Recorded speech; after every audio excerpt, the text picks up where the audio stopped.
welcome, and we are the Voxcast. We're a brand new podcast, and this very first episode is just to introduce who we are. So my name's Callum.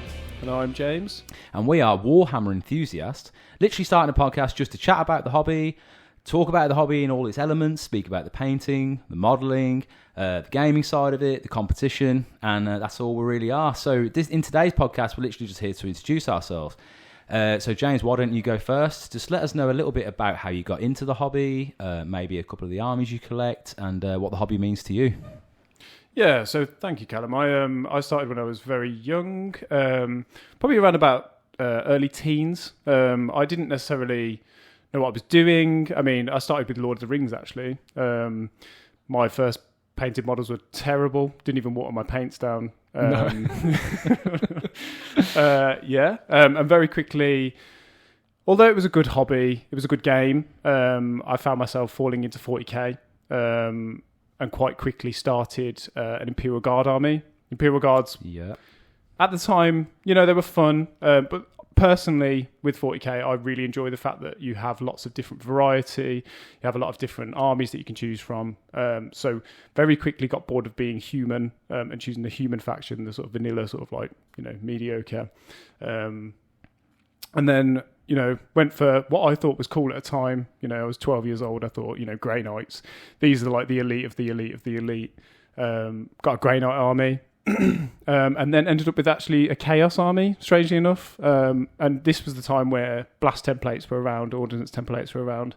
Quickly worked out that if I got 3 defilers on the table, I could quite easily just bomb the absolute crap out of my friends. And just with a quick bit of reference, and so what edition was it that you started in? Oh, that's a tricky question. Probably... I'd like to think maybe 3rd edition. I wouldn't actually know unless I actually had a look at that. I think 3rd was about the same time as myself as well. Yeah. Go on. Tell us about your So, introduction. To I mean, quite similar to you. So, did you say you started in school as well, was it? Yeah, it was like early secondary school. And I think, in our kind of era, in our generation, I think school's kind of where it started. Obviously, as a kid, you can't really afford Warhammer yourself, so you often got it either from parents who were very, very happy to buy it for you, or if they were slightly more reluctant, often got it from friends, and that's kind of where I started.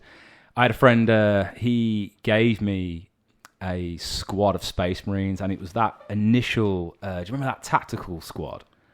I don't think it was even the tactical squad, they were like a 5-man squad of Space Marines, and they all had that same pose with the rifle kind of pressed against their chest. I think it was a all facing them. That's tactical squad. Yeah.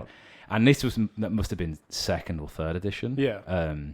Yeah. So he gave me like a little squad of those, and I just fell in love with it straight away. I just loved the way they looked. I loved the fact that I had these little soldiers. I loved the fact that all my friends at the time as well, they were all collecting kind of the same thing. And there wasn't very many armies back then. I remember it was either collected Chaos, Space Marines, or it was Eldar. I think Eldar used to be the bad guys back then, or at least we all kind of thought they were bad guys anyway. Not so much these days. And then so I showed a lot of enthusiasm for it. I ended up begging my parents to buy me some as well, which they did. Started out with a proper tactical squad, so I got a 10-man squad in the end. Ended up with a Rhino, Terminators. I got so excited. Then I got into the painting side of things, and what a mess that was. Painting was not good when you were like 11, 12 years old. Yeah, Did you have the same feeling with that? I think at some point we should probably put maybe if we can find any sort of old models or any sort of pictures that we may have of our previous models on the show notes. Yes, no, that would be really... I think I do somewhere have a picture of my entire army, which I took many, many years later. Yeah. And, oh man, I tried to strip them, I remember, and repaint them. Anyway, that's where I started. I never played a game, though. I think this is where me and you might differ. I never really got quite into the gaming side of things. Did you go down that route? Yeah, we definitely went down that route quite early, especially with with the Lord of the Rings starting. We would, go home. In fact, actually, it was really cool how me and my sort of friendship group was. Okay. We'd basically all go around to my dad's house, and we'd all go to, our local gaming store. pick up a couple of like boxes or something, and go back, and we'd all just put them together. The whole room would just stink of glue. And the moment we put them together, we'd just get them on the table, and it wasn't even necessarily a table. Half the time, it was just on the floor with a bit of string. We'd use like random boxes as terrain. In fact, I think there was a couple of times when we proxied like actual boxes as models, and coins as people, because obviously, like Warhammer is not a cheap hobby. No, and I think this is like, it was almost the start of what people kind of call poor hammer. No, using anything you had around you. I went to a model shop down the street to me, and it was an old, those like old model shops that were like World War II.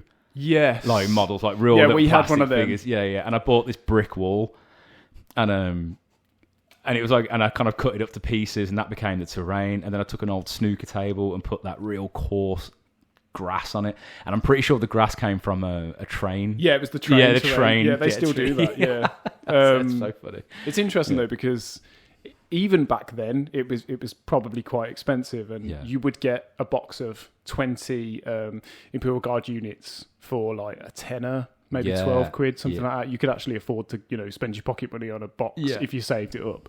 But these days, I don't know how young kids would get into the hobby. I think it'd be tough now. I mean, we'll get into this again, kind of where we've gone with the hobby, but even now, in our adulthood, it's not something we can just buy on a whim. I mean, there are things you can do to kind of mitigate some of the costs of it as well, which obviously we both have done now. We don't buy things always full price. But yeah, no, it was very expensive. I think I begged and begged and begged my mum and dad for a box of Terminators. I think it's £25. Yeah. Which at the time was insanely expensive. What is it now? Box of Terminators, what? Oh, 30, probably looking like 40 quid. I can't think off the top of my head. It's the heroes that get me. Yeah. Where you used to get like a booster pack for like, 5-6 quid. And it'd be like A, B, C, D pricing. Yes, and it was those, it was like a plastic. Yeah. Yeah, plastic with like a metal thing in it. Okay, so you were saying, sorry, that did you got into the competitive element following that? Yeah, so we've always enjoyed the games. In fact, actually, it was quite nice because that little group that we used to play with, my dad actually got involved as well. And so he started playing. So it was just a nice little hangout on the weekends. We'd all just get really excited and we'd go and like just play Warhammer, just mess about, as kids do. We were awful. Absolutely awful. Oh, well, yeah. I don't think we understood what we were doing, but it was just fun rolling dice. I remember a time, actually, our friend Dave, he basically had an Eldar model, and he just kept shooting. He was like, oh, yeah, and it has this gun, and it has this gun, and it has this gun. And actually, they were options. But he okay. Yeah. But he obviously had just been like, oh, yeah, we've got... all these different weapons, and just fired like every single option on that. So he was basically just looking at the entire data sheet and like, yeah, this guy's armed to the teeth. Basically, I have an Eldar Rambo who's just running around. Yeah, very much so. He's got like 2 shotgun straps to his back, full of grenades. And he's got 2 machine guns in each hand. Yeah. We used to do that stuff all the time. Misinterpret rules, misunderstand what we were doing. Yeah. So many arguments. And these are topics that we can all discuss like later down the line. But yeah. And then, so we played for quite a few years. I went through a couple more armies. And then we just stopped. And then a couple of years down the line, I think this was after like college for myself. I think I started getting into, I kind of looked at it and thought, oh yeah, I used to love this hobby. And it's something that I am very passionate about, obviously because we're doing this podcast. But I find Warhammer has always kept my interest. It might sort of wane a little bit occasionally, but it always comes back. And that's something that I really love about it. I remember you saying to me before that you felt like it was a bit of a roller coaster, that you had moments where you went up, and then you had moments where you kind of drifted away, and then you had moments where you go back up again. Yeah, very much so. Yeah. Whereas I haven't really had that with anything else. Obviously, again, love games, but there are moments where I'm just not interested at all. Yeah. I can't get any enjoyment out of it, but I've never really had that with Warhammer. I have had moments where I've kind of gone away from it. I think it can. I think the reason is because it can be quite intense. It's quite an intense hobby, really, isn't it? It does take up, I think in a good way, it takes up quite a lot of your time, when it comes to the painting and the modelling and the playing as well. Organising games is quite time consuming. It's good. It's good, once you're there. But I think because of that, sometimes you can have a little bit of fatigue, maybe a little bit of fatigue with it. I do agree, but I think that's part of what sells it for me. Yeah. I think because it's multifaceted, you've got, the gaming side, the social side, the competitive side, you've got the painting side, the creative side. You've got something to be proud of at the end. Yeah. You can lose games and be like more into it. Yeah.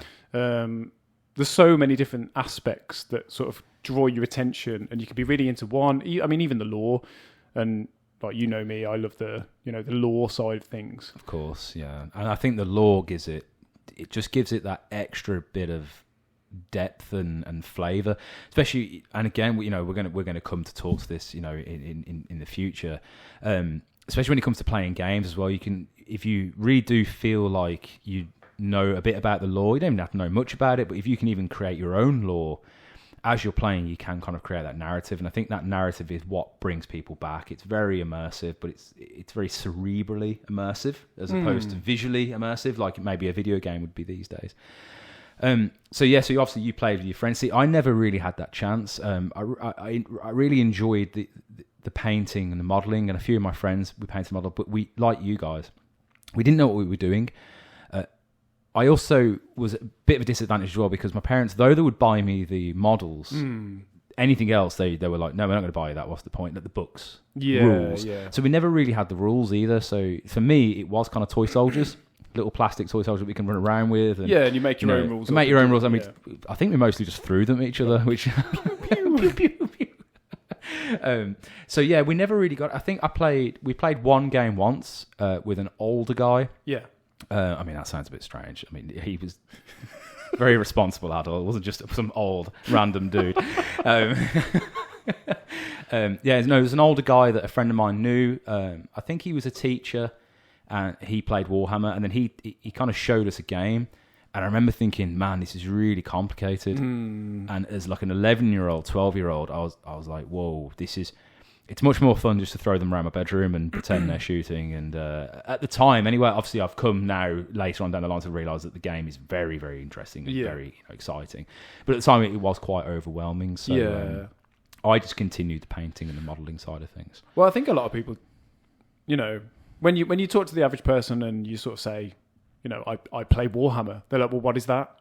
And half the time it's a really difficult conversation to navigate, because you don't want to, go into the absolute depths of explaining this game, but there is always the danger of looking, I play with toy soldiers that I paint. And you try.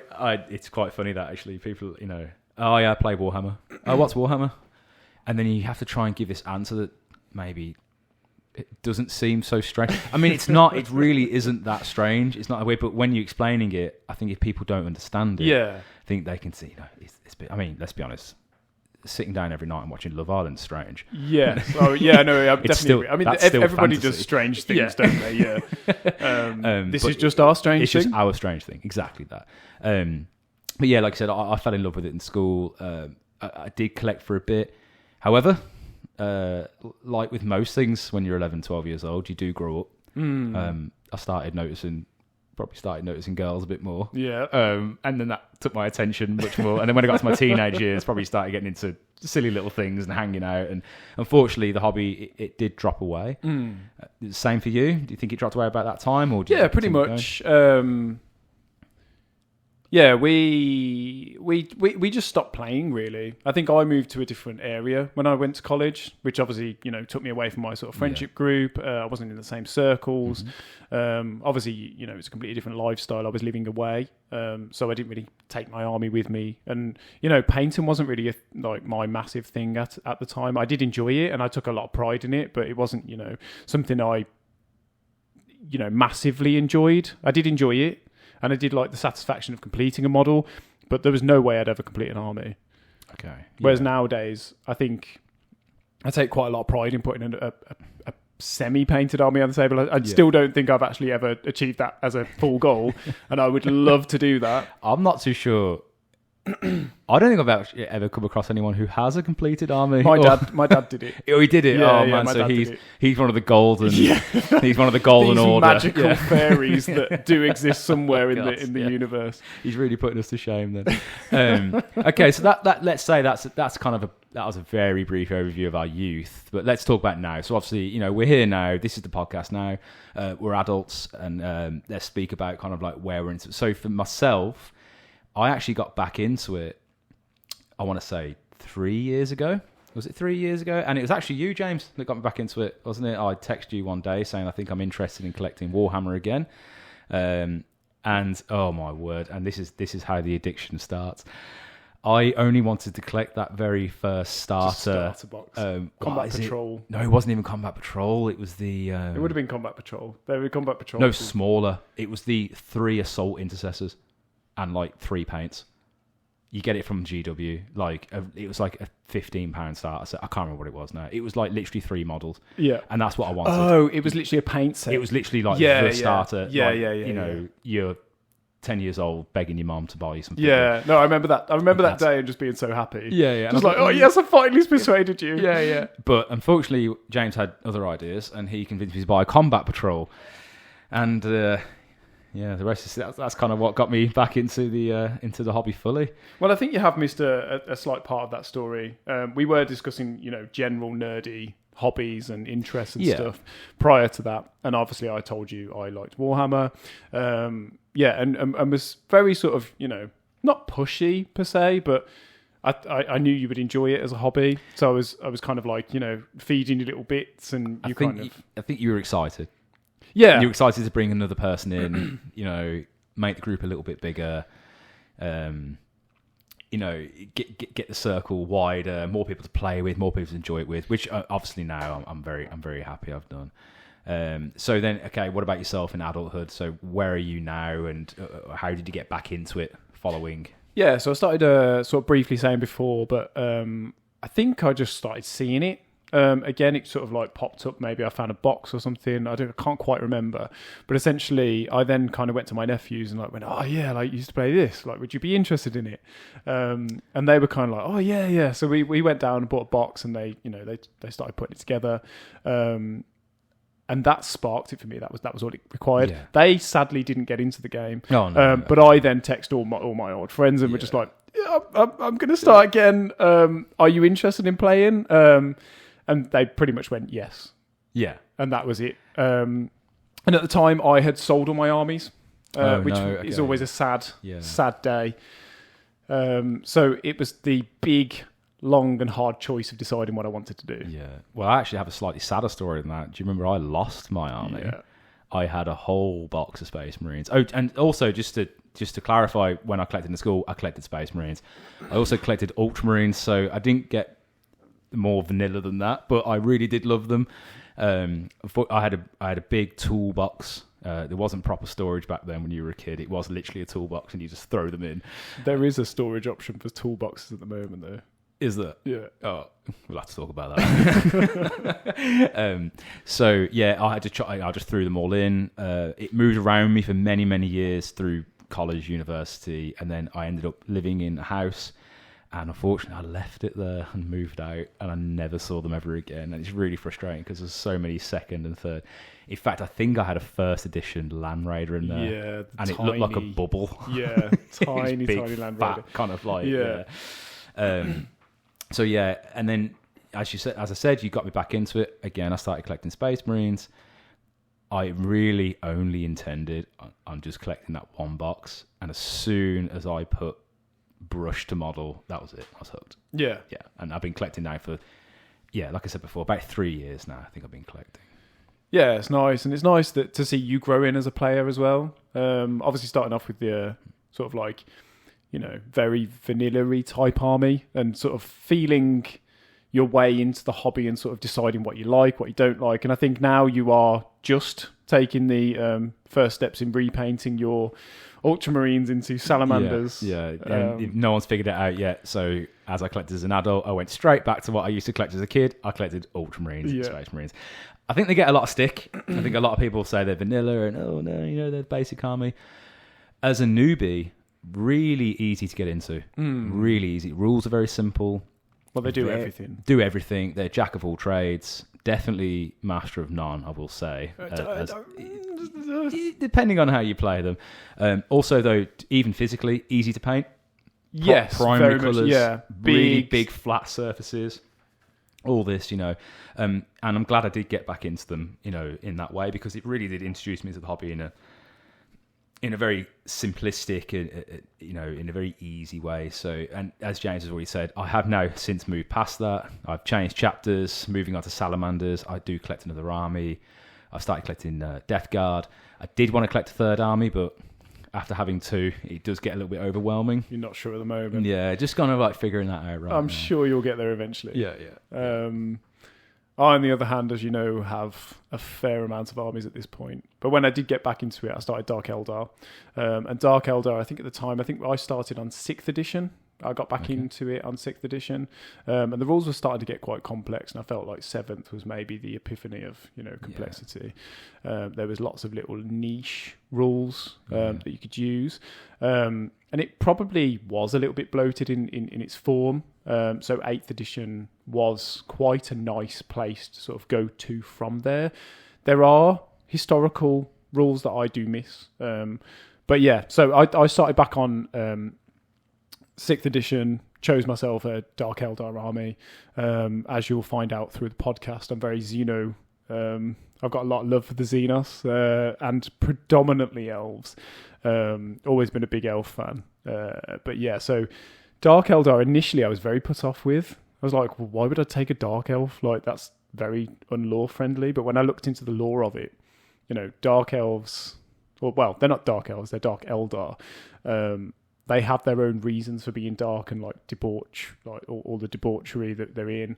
And I love the lore behind, all Warhammer stuff. And this is what I was saying earlier as well. It's the lore, that lore that definitely draws you in just a little bit more as well. It is a plastic model at the end of the day, and that's all it is really. But when you add the lore to it, it just gives it that much more depth. It gives you that much more narrative, and you can really, cerebrally, you kind of bring it to life within yourself. So yeah, and I think I'm a bit of a weird player. I definitely agree with that. By the way. Yeah, I mean, I played very, very weirdly anyway, but I will get more upset of a faction that is very difficult to like reproduce. Say Chaos Space Marines, they don't really replicate unless you go to like Fabius Bile and clone someone. Whereas Space Marines, they don't necessarily replicate, they don't have more of them, but they can harvest the gene seed and make a new Space Marine.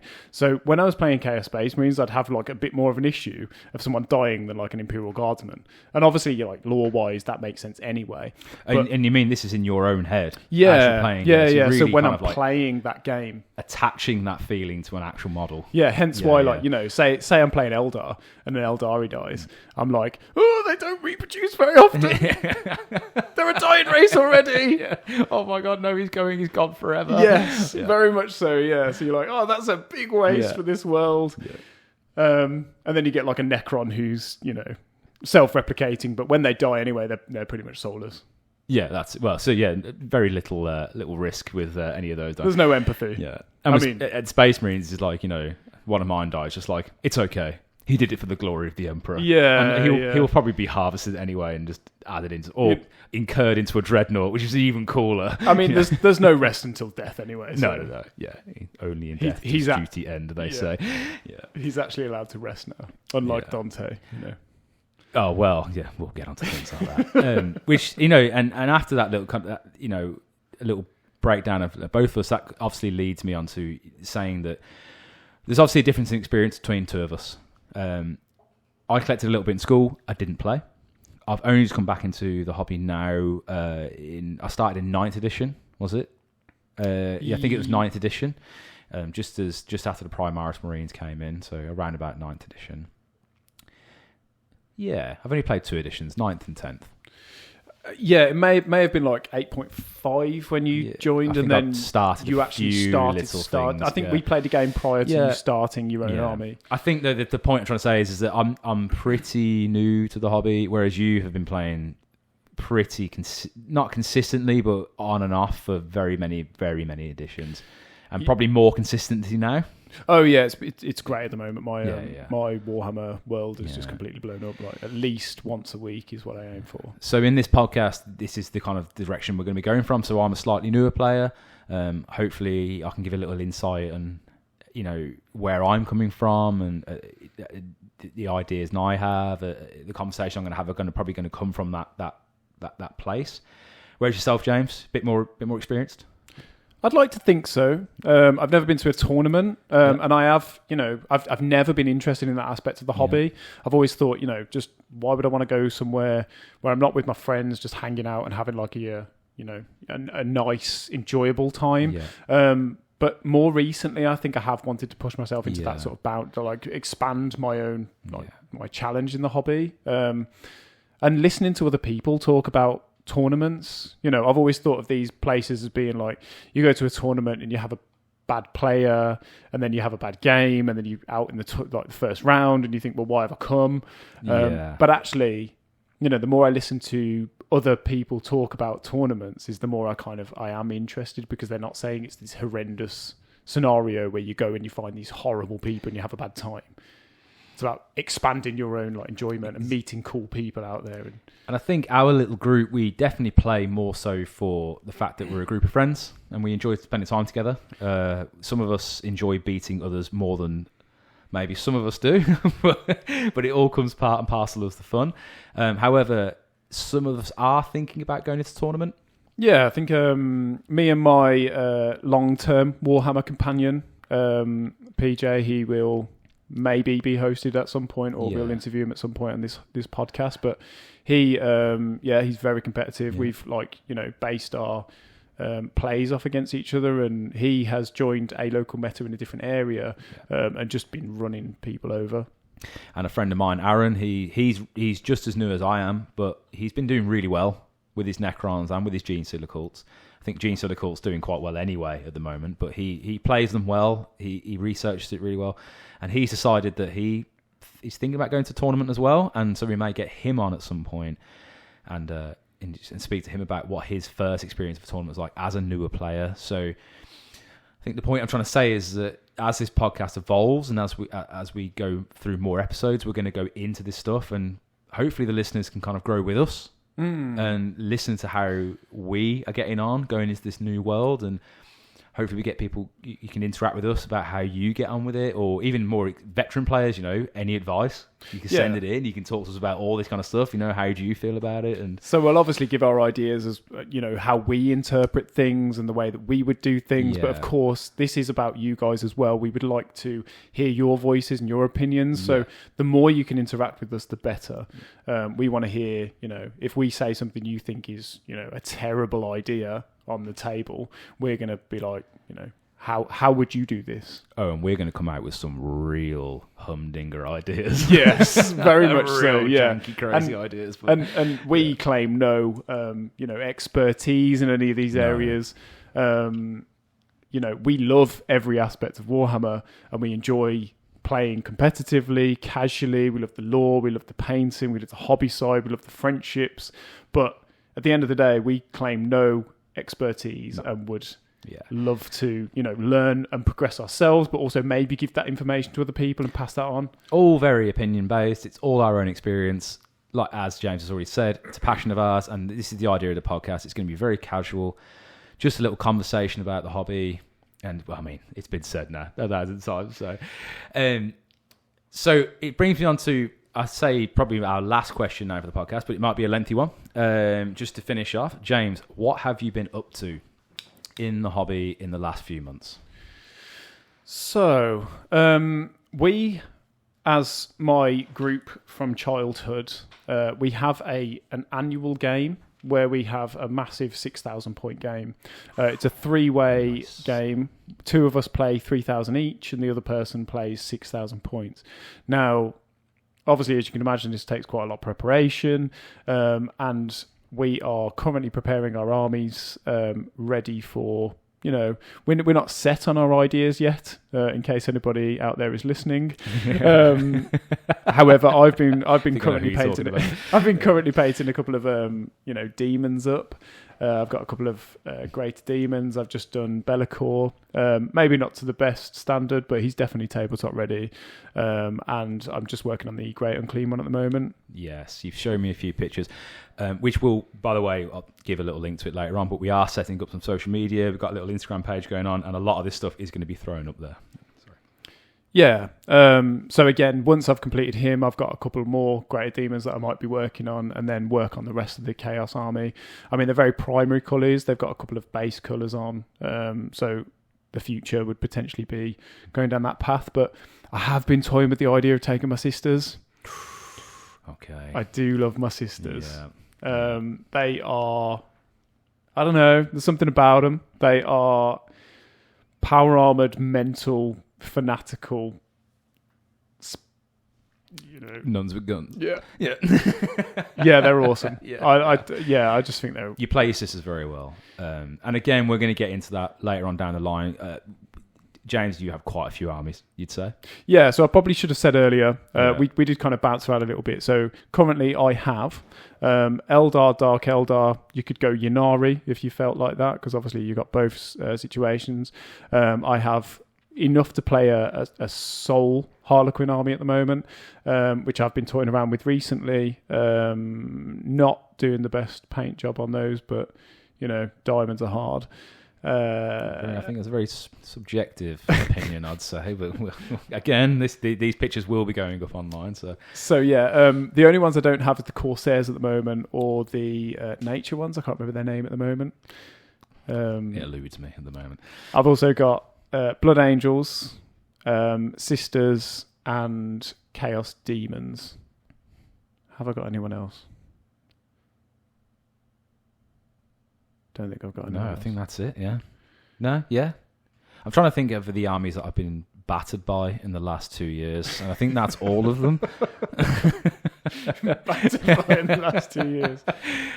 I'm slightly more simplistic. Again, a little bit newer into it. I collect Space Marines and I collect Death Guard. I really didn't want to collect another Power Armor army, but then I watched a really cool animation for Death Guard and it just really drew me in.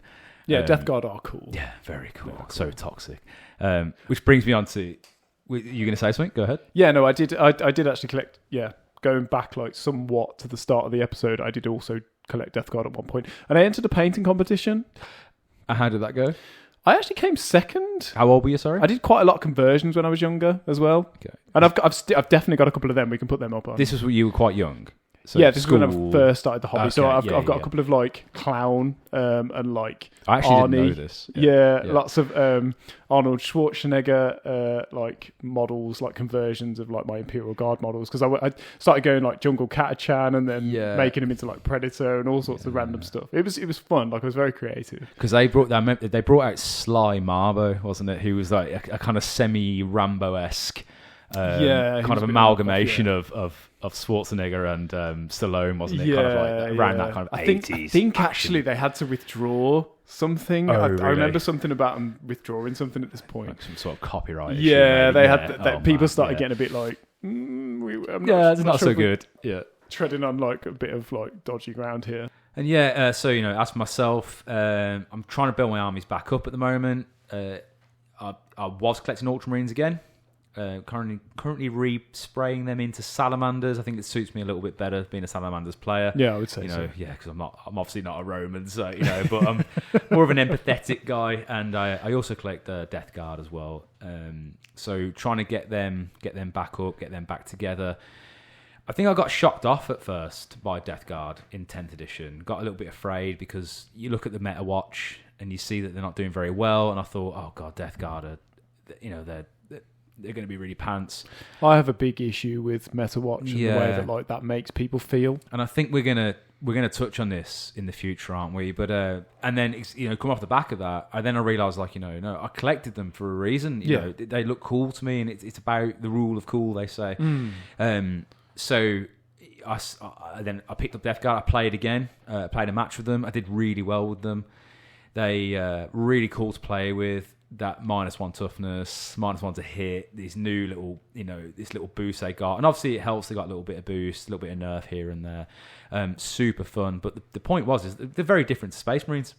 And I got really excited again. Yeah, about they're definitely them. a completely different I got style. really excited. So picked them back up, started painting them, and then the ultimate goal, which is Mortarion. So I've started painting Mortarion. He's a huge figure, big, really, really nice little silhouette. Yeah, you're doing well with him so far. Yeah, well, it's subjective. No, you are doing very well. You Yeah, know, we'll see about that. Again, we're going to throw that up online, and whatever you can criticize, you can praise. Praise is always nice, but criticism, praise is always good. I painted a big model before, which was Gilliman, and let's be honest, it's not very big. Gilliman, is it? He's bigger. Big enough. He's bigger, Yeah, but not big. Not Mortarion. Yeah, he's not size. huge. Yeah. So that's where I'm at right now with with my armies, and hopefully you get to see me progress with that as well. You know, you're going to get to see me move forward with that just as much as you're going to get to see James move forward, and hopefully we all move forward together.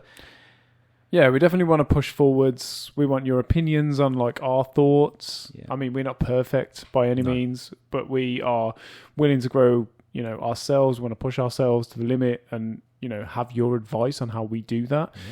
We're going to put our ideas out there. We'd love to hear like what you think about them. And of course, if you feel something does or doesn't work, tell us, because we can debate that. And it's really useful to have those, opinions so we can discuss them on our channel. And I think we're quite honest with ourselves anyway, aren't we? In real life, not that it's not real life, not the virtual world, but, in real life, we're kind of honest with ourselves as well. We want to know, how we're doing. James, you critique me on my painting a lot. You send me pictures of your painting, and I'll try and give you the best advice I can. Yeah, and I appreciate that as well because I want to push myself to the better painting level, and I'm very critical of myself. I think like we both are very critical of ourselves. Like that's our personal. However, I don't want people to just tell me, this is fantastic. I want to know what people think so I can actually improve. Because there's no point having yes men around you and being like, oh yeah, you can do this. Like just them saying, oh, you're great, because that doesn't help you. So having that criticism will help you, push yourself to that next level. I think this is going to be also one of the points of the podcast. As we've said before, it's about that we're all going to grow together. It's about the hobby. It's about having fun. It's the most important rule, they say, isn't it? About having fun, enjoying it. There's no point playing if you're not having fun. If you're not having fun. And so we're going to have fun together. You as a listener, us as the presenters, we're all going to grow in this together, and it's all about us moving forward and enjoying it. And I think that's probably a good point to probably end this one, would you say? Call it James. So we're going to have a lot more episodes coming up in the future. Our plan is to record probably once a month. I'd probably say is going to be our goal. Yeah, I think that's doable. Yeah. I think once a month would be good. So. Maybe more frequently as we move forwards. But this is a hobby of ours. This is something we're just doing as a bit of a passion. So we do have full-time jobs, and we do have commitments. Sadly, and we play and we enjoy it whenever we can. Okay then, guys, so if you do want to get in contact with us, there's several ways. We are on Instagram, and that's going to be the Voxcast. You can message us directly on there. Otherwise, you can Gmail us, and that's going to be thevoxcastpod@gmail.com. So that's thevoxcastpod, Pod, @gmail.com. And I would just like to say thank you to everybody who's joined us today. It's been amazing for us, and hopefully it's been amazing for you. Yeah, it's been a real fun process. We've really enjoyed doing this, and we can't wait to see you guys in the future. So that's goodbye from me, Callum. And it's goodbye from me, James. And have a good one, and we'll see you next time.